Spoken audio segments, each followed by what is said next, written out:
आज हम आपको सुमित्रा नंदन पंत जी का तीसरा पाठ बापू के प्रति पढ़ाने जा रहे हैं। ठीक है, अभी तक हमने आपको सुमित्रा नंदन पंत जी का नौका विहार पढ़ाया था, फिर परिवर्तन पढ़ाया, अब बापू के प्रति। बापू के प्रति पढ़ाने से पहले हम सुमित्रा नंदन पंत जी के बारे में संक्षेप में आपको बताते हैं। सुमित्रा नंदन पंत जी छायावाद युग के कवि थे। सुमित्रा नंदन पंत का जन्म बागेश्वर जिले के कौशानी नामक गांव में 20 मई 1900 ईस्वी में हुआ था। इनकी मृत्यु 28 दिसंबर 1977 ईस्वी में हुई थी। इनकी शुरुआत की रचनाएं वीणा, ग्रंथि, पल्लव और कुंजन है। इन्हें भारतीय ज्ञानपीठ पुरस्कार प्राप्त हुआ। इन्हें साहित्य अकादमी पुरस्कार प्राप्त हुआ और 1961 में इन्हें पद्म भूषण की उपाधि से विभूषित किया गया। ठीक है, अब हम आपको पढ़ाते हैं बापू के प्रति। बापू कौन है? बापू जो हैं गांधी जी को कहा जाता है। गांधी जी ने हमें अंग्रेज़ों से, गांधी जी क्या मतलब बहुत से स्वतंत्रता सेनानी हैं जिन लोगों के सहयोग से बापू जी ने हमें अंग्रेज़ों से की गुलामी से आज़ादी दिलाई थी। यहाँ पर कवि ने बापू जी के प्रति अपने विचार प्रकट किए हैं, उसका वर्णन है। देखो, तुम मांसहीन, तुम रक्तहीन, हे अस्थि शेष तुम अस्थिहीन। यहाँ पे कह रहे हैं, हे बापू जी आप इतने दुर्बल हैं, इतने कमज़ोर हैं कि ऐसा लगता है कि आपके शरीर में मांस, रक्त और हड्डियाँ, अस्थि माने हड्डियाँ, हीन माने नहीं है, मतलब ऐसा लगता है कि आपके शरीर में मांस, रक्त और हड्डियाँ नहीं हैं, बल्कि आप एक हड्डी के ढांचे के समान दिखाई दे रहे हैं। तुम शुद्ध बुद्ध आत्मा केवल, हे महात्मा गांधी, हे बापू आप जो हैं शुद्ध ज्ञान रूपी आत्मा के समान हैं। हे चिर पुराण, हे चिर नवीन, पुराण माने पुरातन, नवीन माने नवीनतम, तुम पूर्ण इकाई जीवन की, हे प्राचीनतम और नवीनतम का समन्वय करने वाले गांधी जी आप मानव जीवन की पूर्ण इकाई हैं, जिसमें असार भव शून्य लीन आधार अमर होगी, जिस पर भावी की संस्कृति समासीन। यहाँ पर है कि जिसमें मतलब आपके व्यक्तित्व में, अब यहाँ पर गांधी जी से कहा कि आप पूर्ण इकाई हैं जीवन की, फिर कहते हैं कि आपके व्यक्तित्व में यह सारहीन संसार पूरी तरह से समाया हुआ है या लीन है। ठीक है, फिर है अमर आदर्शों की आधारशिला पर आगे चलने वाली जो संस्कृति है, भावी माने आगे चलने वाली, आने वाली संस्कृति जो है वो विराजमान होगी। तुम मांस, तुम ही हो रक्त अस्थि, निर्मित जिससे नवयुग का तन।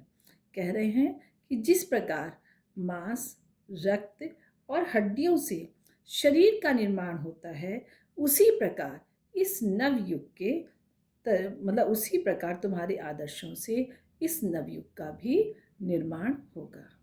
तुम धन्य, तुम्हारा निस्वार्थ त्याग, मतलब हे गांधी जी आप तो धन्य ही हैं, मगर आपका निस्वार्थ त्याग भी धन्य है। हे विश्व भोग का वर्ष साधन, हे विश्व भोग के वर्ष साधन माने हो गया श्रेष्ठ साधन। ठीक है, इस भस्म काम तन की रज से, भस्म काम माने इच्छाएं और भस्म माने मतलब भस्म करना, नष्ट करना। ठीक है, तन माने शरीर, रज माने धूल। तो पूरे लाइन का अर्थ है कि इस संसार में भोग का आप श्रेष्ठ साधन हो, आपने अपनी इच्छाओं को समाप्त कर दिया है और उस तन की धूल से जग पूर्ण काम नव जग जीवन, संपूर्ण जग की कामनाएं यानी कि इच्छाएं पूर्ण हो जाएंगी। बिनेगा सत्य अहिंसा के तानों बानों से मानवपन, मानवपन यानी कि इंसानियत जो है आपके सत्य अहिंसा के ताने बानों से बिना जाएगा मतलब वो आगे बढ़ेगा। सुख भोग, अब देखो नेक्स्ट पैराग्राफ है, सुख भोग खोजने आते सब, आए तुम करने सत्य खोज। हे गांधी जी, हे बापू जी, इस संसार में जो भी व्यक्ति आता है वो अपने सुख के साधन को खोजने आता है, किंतु आप जो आए हैं, आप इस संसार में सच्चाई की खोज करने आए हैं। जग की मिट्टी के पुतले जन, तुम आत्मा के मन के मनोज। मनोज कहा जाता है कामदेव को। कामदेव जो है सुंदरता के देवता का नाम है। तो यहाँ पे कहा गया मन के मनोज। तो क्या है यहाँ पर, जग की मिट्टी के पुतले जन, मतलब जितने भी इस संसार में जो भी लोग हैं वो एक तरीके से इस संसार में मिट्टी के पुतले के समान हैं, किंतु तुम आत्मा के मन के मनोज। कह रहे हैं कि मगर आप जो हैं, एक आप हैं ऐसे जो आत्मा के, यानी कि आत्म स्वरूप, आत्मा के विकास के लिए, आत्मा की बात सुनने के लिए अपने मन के मनोज हैं, मन के कामदेव के समान सुंदर हैं। जड़ता हिंसा स्पर्धा में भर, चेतना अहिंसा नम्र ओज।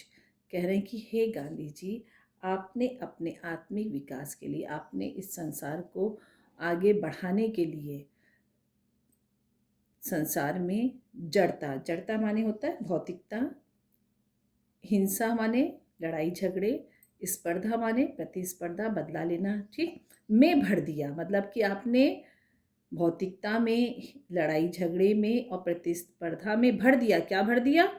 चेतना, आध्यात्मिकता, चेतना माने अहिंसा, जो लड़ाई झगड़ा ना करे, नम्र माने विनम्रता, नम्रता के साथ। अब दोनों लाइन का मिला के अर्थ है कि हे गांधी जी, आपने संसार में जड़ता में चेतना, हिंसा में अहिंसा और स्पर्धा में नम्रता के प्रकाश को भर दिया। पशुता का पंकज बना दिया। पशुता कहा जाता है जो जानवरों की तरह व्यवहार करते हैं, है ना। तो पशुवृत्ति मतलब जिसकी जानवरों जैसी आदत होती है उसको कहा जाता है पशु प्रवृत्ति, ठीक है। कहा पशु प्रवृत्ति का पंकज बना दिया। पंकज मीन्स होता है कमल के फूल को, पंकज जो है कमल को कहा जाता है, कमल के फूल को। तुमने मानवता का सरोज, मानवता माने इंसानियत का, सरोज, सरोज माने भी कमल का फूल होता है।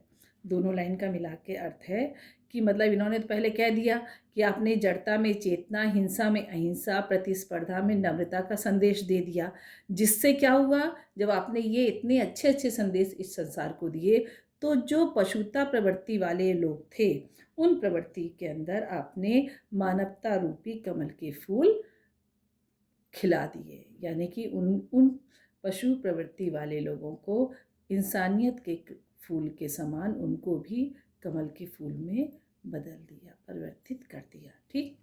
नेक्स्ट पैराग्राफ है, पशु बल की कारा से जग को दिखलाई आत्मा की विमुक्ति। देखो पहले पशुता माने भी वही हो गया ना, पशु प्रवृत्ति। तो यहाँ पशु बल माने क्या हो गया, जानवरों जैसी ताकत, तो वही हो गया, उसका भी यही अर्थ हो गया ना कि मतलब पशु प्रवृत्ति, मतलब जो लोग पशु प्रवृत्ति वाले थे, अत्याचारी थे, उनके उनके कारागार से, कारा माने कारागार से इस संसार के लोगों को आपने मुक्ति के रास्ते, आत्मा की मुक्ति के रास्ते दिखाए। विद्वेष घृणा से लड़ने को, विद्वेष मीन्स होता है द्वेष, मतलब जलन रखना, ठीक है, घृणा नफरत करना, से लड़ने के लिए, मतलब इन बुराइयों से लड़ने के लिए आपने सिखलाई दुर्जय, दुर्जय माने कठिन, प्रेम युक्ति, मतलब जो लोग बुरे व्यवहार वाले थे उनको बड़ी कठिनाई से आपने उन्हें प्रेम की युक्ति सिखाई। वर श्रम प्रस्तुति से की कृतार्थ, तुमने विचार परिणित उक्ति, मतलब कि जो विचार आपके मन में आते थे उसको आपने खुद श्रेष्ठ कर्म करके आपने उस माध्यम से सबको कृतार्थ कराया, सबको बताया कि जो मैं कह रहा हूँ उसको इस तरह करो तो तुम्हें आगे मोक्ष की प्राप्ति होगी, आगे तुम्हें स्वतंत्रता की प्राप्ति होगी। फिर कहते हैं विश्वानुरक्त है अनासक्त, विश्वानुरक्त माने संसार के प्रति प्रेम भाव रखने वाले, अनासक्त अशक्ति है, सर्वस्व त्याग को बना मुक्ति, हे संसार के प्रति प्रेम भाव रखने वाले बापूजी तथा अशक्ति रहित, मतलब कि अहिंसा के रास्ते पे चलने वाले बापूजी, आपने अपना सर्वस्व त्याग करके सबको मुक्ति का मार्ग दिखाया, स्वतंत्रता का मार्ग दिखाया।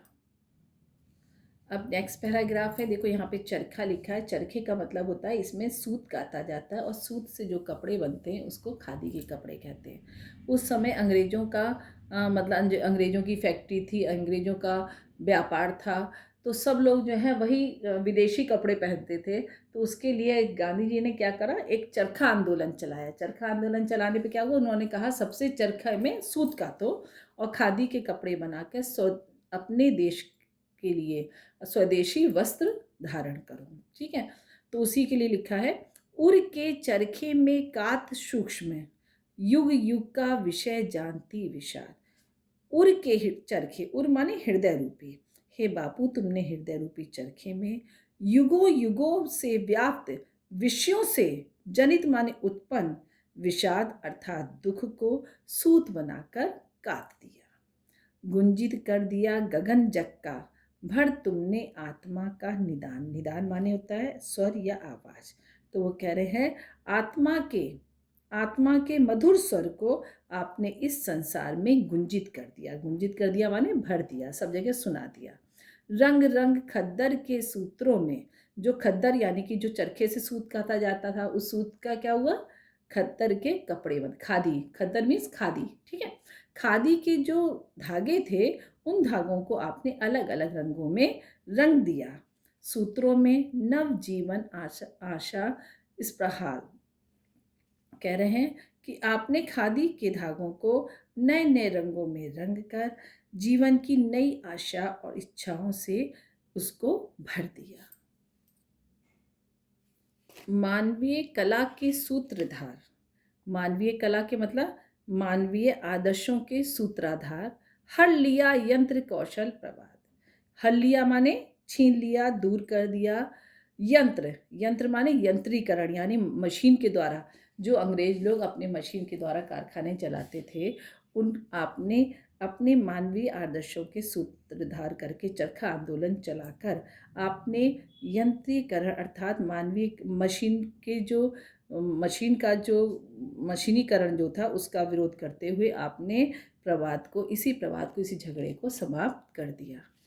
अब नेक्स्ट पैराग्राफ है, यहाँ पे साम्राज्यवाद था कंस वंदनी, मतलब कि अंग्रेजों का साम्राज्यवाद फैला हुआ था चारों तरफ, उन्होंने अपना अधिकार कर रखा था कंस के रूप में। जिस तरह कंस के राज में देवकी बंद थी, उसी तरह इस राज के अंदर साम्राज्यवाद में हमारी मानवता भी बंदनी थी। मानवता मतलब इंसानियत, हमारी इंसानियत को उन्होंने बंदी बना लिया था। पशु वल्याक्रांत, पशु माने जानवरों की, वल्याक्रांत माने ताकत से, अत्याचार करके, मतलब अंग्रेजों ने अपना अत्याचार करके अपने साम्राज्यवाद में जिस तरह कंस ने देवकी को बंदी बना लिया था, उसी तरह अंग्रेजों ने हमारी मानवता को भी बंदी बना लिया था। ठीक है, श्रृंखला दास्ता पहरी बहु, निर्मम शासन पद शक्ति भ्रांत। श्रृंखला माने जंजीरें, दास्ता माने गुलामी, प्रहरी माने पहरेदार, बहु माने बहुत से, निर्मम, निर्मम माने निर्दयी, शासन करने वाले, पद शक्ति, पद की शक्ति का अभिमान, भ्रांत माने भटके हुए थे। मतलब कि ऐसे बहुत से पहरेदार हमारे मतलब हमारे चारों तरफ थे, जिन्होंने हमें अब गुलामी की जंजीरों से जकड़ रखा था। और ऐसे पहरेदार जो अपने पद की शक्ति मतलब जो अपने मतलब उस शासन में जो अपने पद की शक्ति से भटके हुए थे और हम पर अत्याचार करते थे। कारागार में दे दिव्य जन्म, जिस तरह कारागार में श्री कृष्ण जी का जन्म हुआ था, उसी प्रकार हे बापूजी इस पृथ्वी पर आपका भी जन्म हुआ है। मानव आत्मा को मुक्तकांत, मानव आत्मा को मुक्तकांत, जन शोषण की बढ़ती यमुना, जन शोषण की बढ़ती यमुना तुमने की नत पद प्रणत शांत।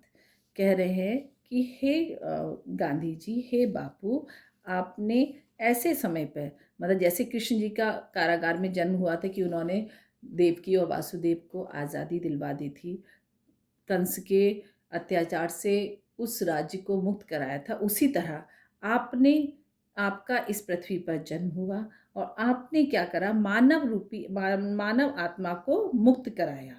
और जन शोषण की जो बढ़ती रूपी, जो यमुना नदी के समान जो बढ़ रही थी जन शोषण, मतलब जन पर जो अत्याचार बढ़ रहा था, उस अत्याचार को आपने अपने सिद्धांतों से समाप्त कराया, उन अंग्रेजों को अपने चरणों में झुकाया। अब नेक्स्ट पैराग्राफ है, कारा थी संस्कृति विगत भित्ति, विगत माने अतीत, भित्ति माने दीवार, बहुधर्म जाति गति रूप नाम। कारा थी संस्कृति, मतलब हमारी जो अतीत की संस्कृति थी वो हमारे लिए कारागार के समान थी, यानी कि जेल के समान थी। भित्ति दीवारें, उसमें जो दीवारें थी, मतलब जो हमारी अतीत की जो कारागार जिसकी दीवारों में हम लोग बंधे हुए थे, वो दीवारें थी बहुत धर्म की, अनेकों धर्म थे, जाति, आकार, रूप, नाम, इन सबों की जो दीवारें थी वो चारों तरफ से हमको घेरी हुई थी। विभक्त था, जिससे बंदी जग जीवन वो विभक्त, जिसमें देश का, जग का मतलब देश का जीवन बंदी बना हुआ था और पृथ्वी बटी हुई थी अनेकों धर्म, जाति में, रूप में, आकार में, इन सबों में वो बटी हुई थी। विज्ञान मूढ़ जन प्रकृति काम, वैज्ञानिक लोग मतलब विश्व के लोगों में बटी हुई थी, विश्व के लोग क्या कर रहे थे, वैज्ञानिक उन्नति के लिए, मूढ़ जन माने मूर्ख लोग, वैज्ञानिक उन्नति के लिए प्रकृति काम, प्रकृति के विरोधी होते जा रहे थे। आए तुम मुक्त पुरुष कहने, हे बापू आप अपनी बात को आज़ादी से कहने के लिए आए। मुक्त पुरुष माने आप ऐसी परिस्थिति में मुक्त पुरुष बनकर आए, मतलब अपनी बात को आज़ादी से कहने के लिए आए।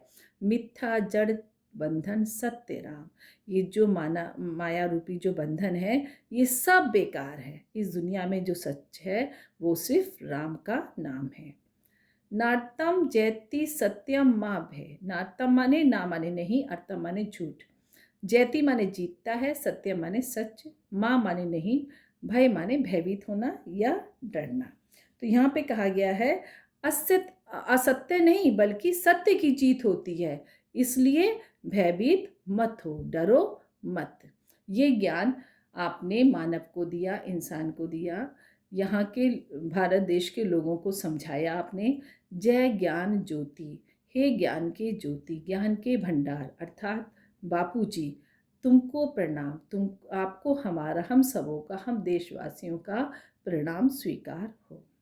यहाँ हमारा ये चैप्टर समाप्त होता है। सुमित्रा नंदन पंत जी का पूरा पाठ कंप्लीट हो गया हमारा। अब बेटा मैंने पहले भी कहा था, अब फिर मैं कह रही हूँ कि आप लोग जो भी वीडियो देखते हैं उस वीडियो को सब लोग सब्सक्राइब जरूर करिए, लाइक का बटन लगा हुआ है उसको लाइक कर दीजिए और फिर लाइक करने के बाद आप इस वीडियो को पूरा देखिए, जिससे कि आपको समझ में आए और कोई भी अगर परेशानी है तो आप उसको पूछ सकते हैं, कह सकते हैं। ठीक है, धन्यवाद आपको। एक बात और मैं बताना चाहती हूँ कि बापूजी हमारे देश के कौन थे, ये आप सबों को पता होना चाहिए कि हम भारत देश के राष्ट्रपिता का नाम क्या था, महात्मा गांधी। ठीक है, तो महात्मा गांधी हमारे देश के राष्ट्रपिता भी थे। ठीक है, धन्यवाद बेटा।